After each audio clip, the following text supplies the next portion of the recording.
sweetheart. Do you want to wake up for me? There's no rush. You need lots of rest. Because that was quite the operation. Oh, you're such a soldier. Always toughing it out, huh? You're right. This isn't your usual hospital. Let me turn on the lights for you.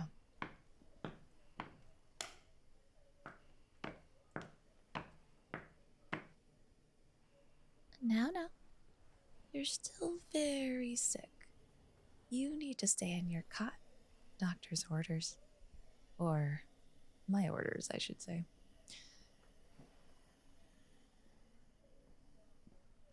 Oh, don't be alarmed. It's still me.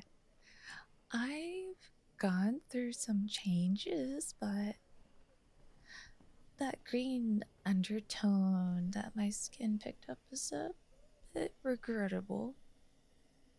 But it's under control.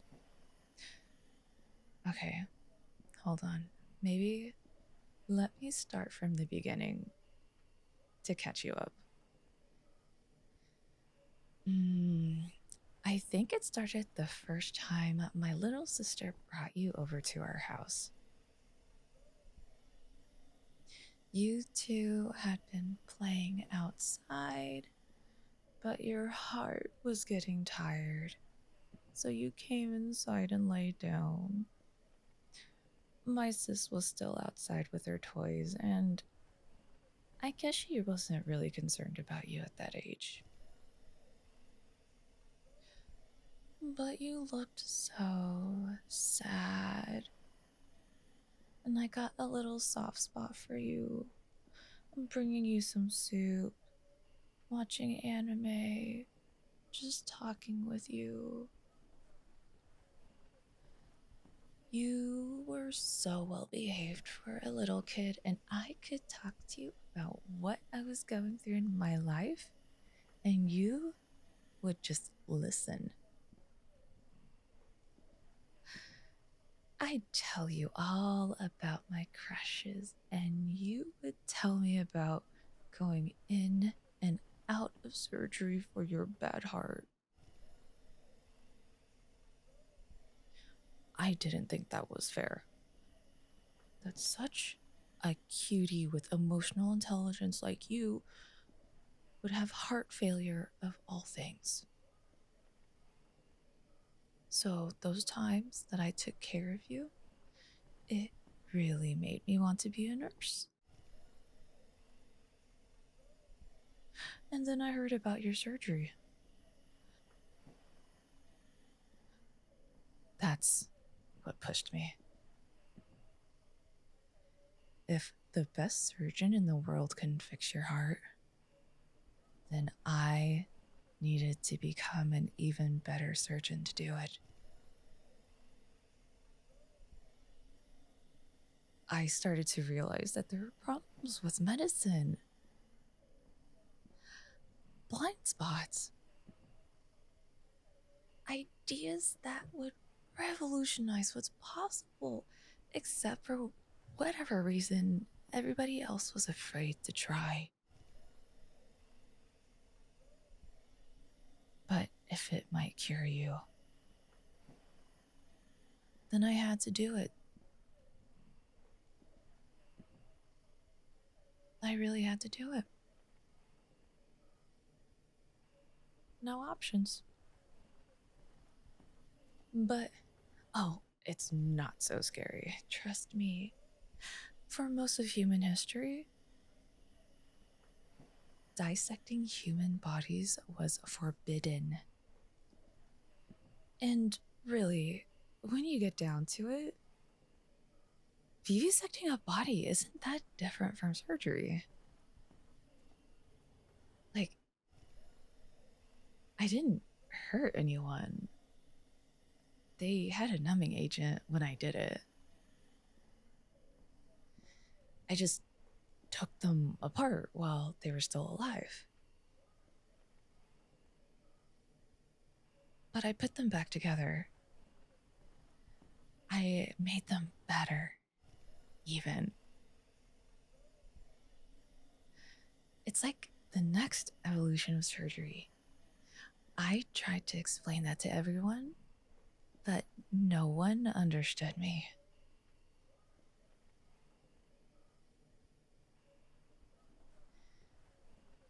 And my professors told me I was going too far. But how could anything be too far if it's for you?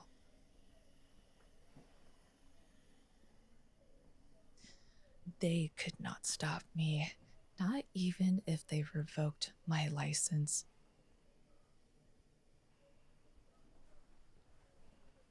Though revoking my license did make things a little bit harder for me. Digging up bodies, approaching desperate people, I had to do some very adventurous things for you in order to hone my skills. Did you know that homeless people are 30% more likely to have lung cancer than the general population? But even in a big city, there is only so many desperate people who are willing to lay on my table. When my clinic is empty and there's no one else, I just practice on myself. After all, is it fair to do these operations on a stranger if you're not willing to do it on yourself? And I want to make sure that it works for you when it does happen. And you know what?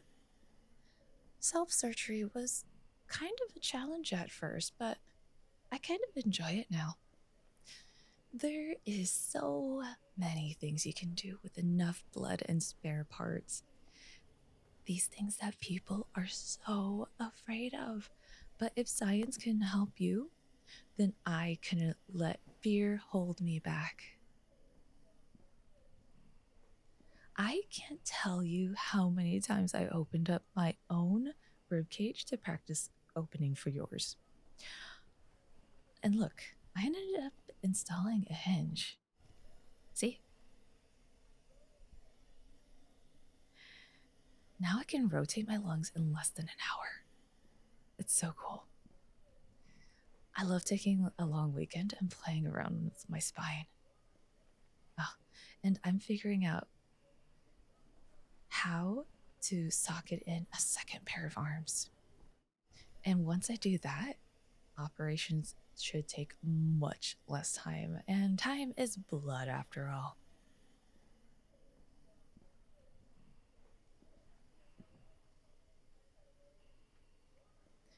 And I have so many ideas, so many drawings of anatomies that could be. I wouldn't say that I've reached my potential yet, but at a certain point, perfection is just vanity. I just couldn't wait to see you again and to fix you.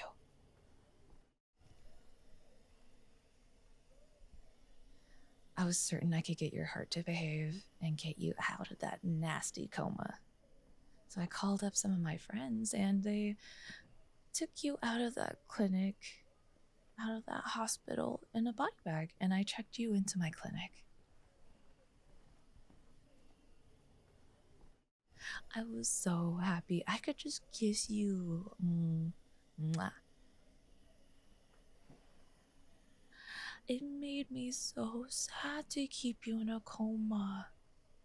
Every time I tried to fix you, your heart would just not cooperate with my vision. It would have been a lot easier if you had some of the modifications I've already adopted, but you have such a long history of rejecting organs, it was hard to know where to start. But that's all behind us now. You're awake, and now you have a heart that you can never, ever reject.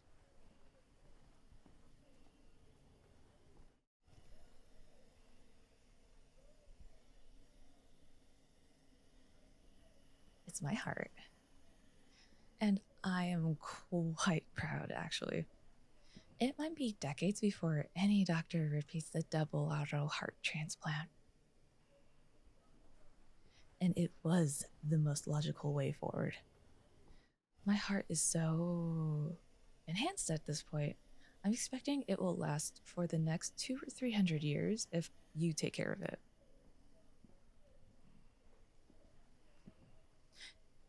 And you'll take care of my heart, won't you?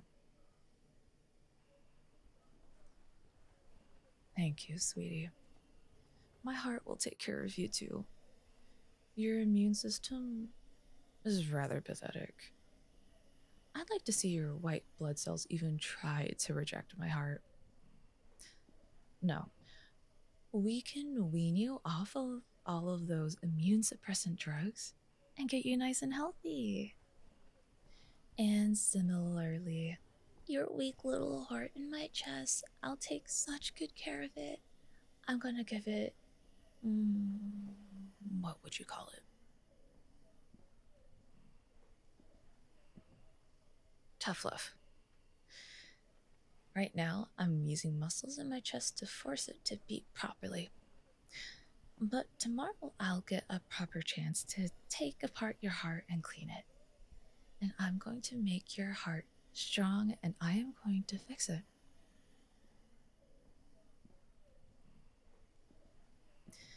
I'm looking forward to perfecting every part of you.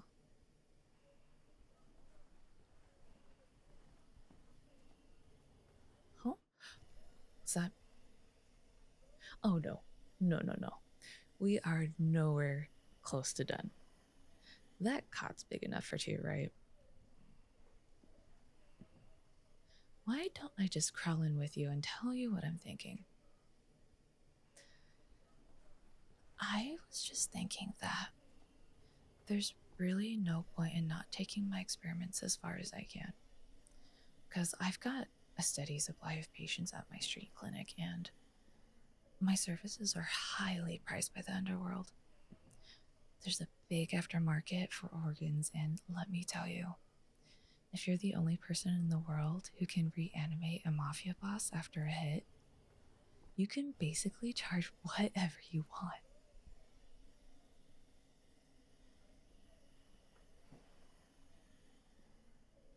And I set this all up for you. And wouldn't it just be a shame if you had to go back out into that cruel world when I can take care of you instead? I know it's been a little while since we sat on the couch together and watched anime, but that's what I want to do more than anything else.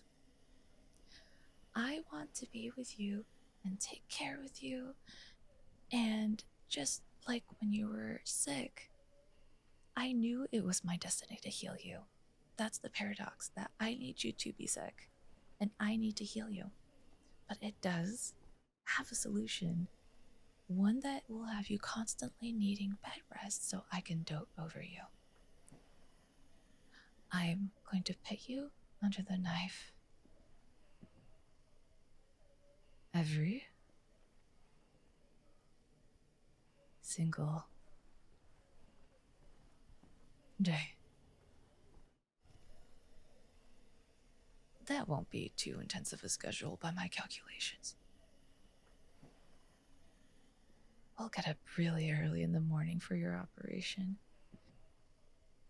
and I'll take apart your hands, or your eyes, or whatever I feel like working on that day. And I'll tinker around to make you all better. Then you can take your nap while I deal with my other patients, and around dinner time, I'll make you a nice liquid diet to keep your strength up. Although I could just cut up your guts and put food in you directly. Oh no, I suppose that wouldn't leave you much time for seeing your friends or family, but that's okay. been obsessed with you for years now, and surely you can spare a few decades while I'm having my fun. And what's a few decades, anyways? You know, neither of us are ever going to die. Not as long as there are billions of sets of spare parts in this world. I'll always keep you in tip-top shape, no matter what you need. And after all, I need to take care of myself if I'm going to take care of you. At this point, it'd just be irresponsible to not pursue further achievements. A second pair of hands is just the start. I have ideas for a prehensile spine. Maybe a little plastic surgery to make sure that your eyes don't wander.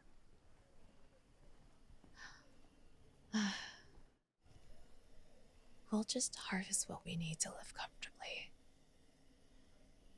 Kidneys to keep us feeling young. Livers so that we can have lots of chemical fun together. Bones and muscles and fat.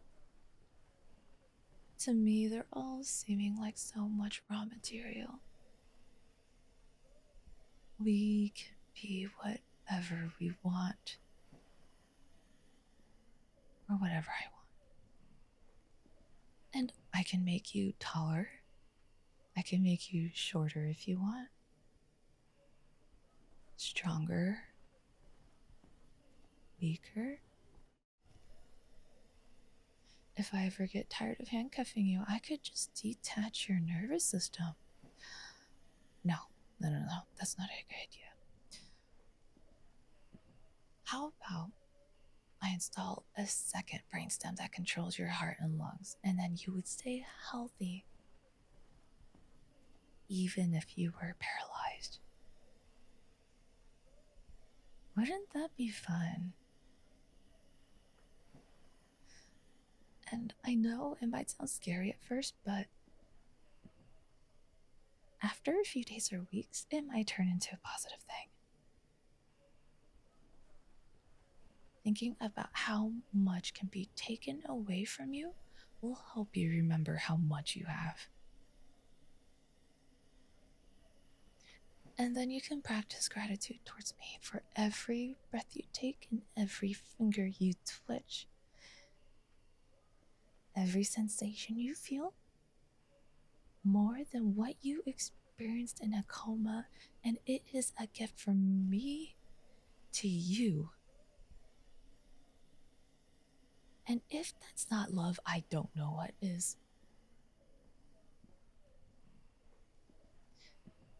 And I forgot to ask, are you squeamish?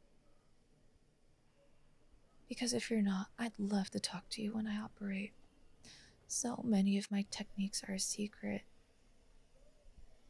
But there's nothing for me to hide from you. I would confess all of my secrets to you just like I always have. You're the only one who never hurts me and who can never leave me. And you'll always be my good listener. Now that you've been up for a few minutes, I'm going to give you a mild sedative. And don't worry, it goes straight into your IV line. I remember how you used to feel about needles. You never really liked them. Oh, and I'm not going anywhere. I'm going to stay here, talk to you in your sleep. And I'll nod off in a little bit, so don't you worry.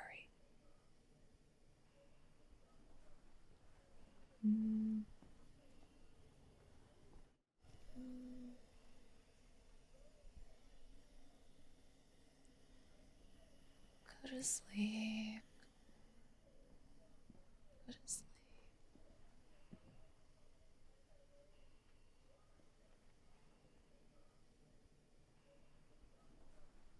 Good night. Good night.